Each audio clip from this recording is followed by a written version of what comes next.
Sarah Lazar, chercheuse en neurosciences, a été l'une des premières à étudier la méditation aux États-Unis.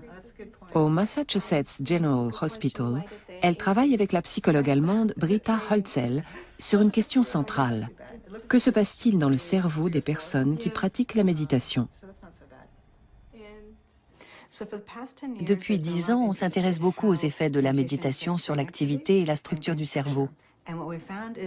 On s'est aperçu qu'une pratique régulière de la méditation provoque des changements dans les connexions à l'intérieur du cerveau et dans la communication intercellulaire. Et ces effets s'accumulent avec le temps. Plus on médite, plus le cerveau se modifie. We're not getting caught up in these emotions, but we're just observing them, the way they're coming up.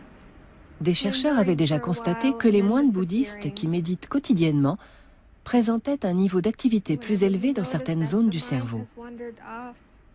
Britta Holzel s'est demandé quel effet pouvait avoir une pratique régulière de la méditation sur des personnes stressées et en bonne santé, mais qui n'avaient pas d'expérience préalable de la méditation.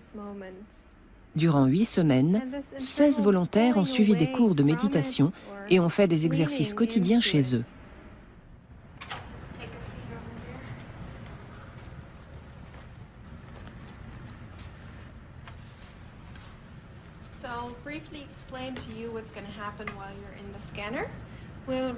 Avant et après cette série de cours, les participants ont rempli des questionnaires sur leur degré de stress. Au bout de 8 semaines, ils se disent nettement moins stressés. Mais cela se reflète-t-il sur leur cerveau?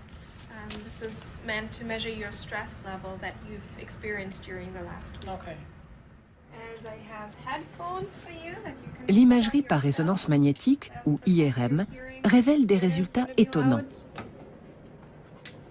Ceci est un simple appareil test qui vise à préparer le volontaire à la séance d'IRM. Les chercheuses ont montré qu'en 8 semaines, la pratique de la méditation avait modifié la structure de certaines zones du cerveau chez les volontaires. On a fait des examens avant et après la formation à la méditation. Et on s'est rendu compte que l'épaisseur de la matière grise avait augmenté dans certaines régions du cerveau, comme l'hippocampe ici. C'est intéressant parce que l'hippocampe est sensible au stress et que les neurones de l'hippocampe peuvent mourir quand le niveau de stress et le taux de cortisol sont trop élevés.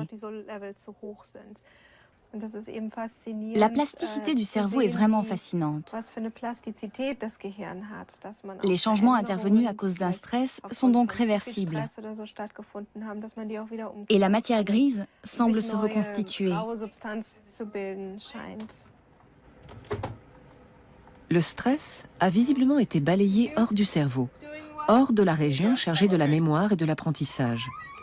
Deux fonctions particulièrement sensibles au stress. Mais pour Britta Holzel, les bienfaits de la méditation vont plus loin.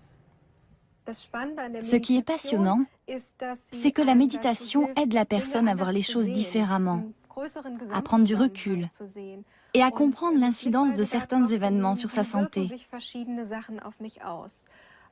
Ça permet par exemple de mieux prendre conscience de ses mouvements quand on fait du sport et du coup de se sentir mieux.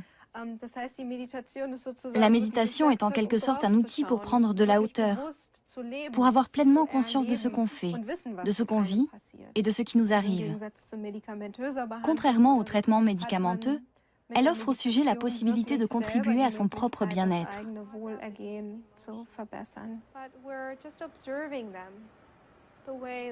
D'après les premiers résultats obtenus par Sarah Lazar, la méditation pourrait aussi retarder le vieillissement du cerveau.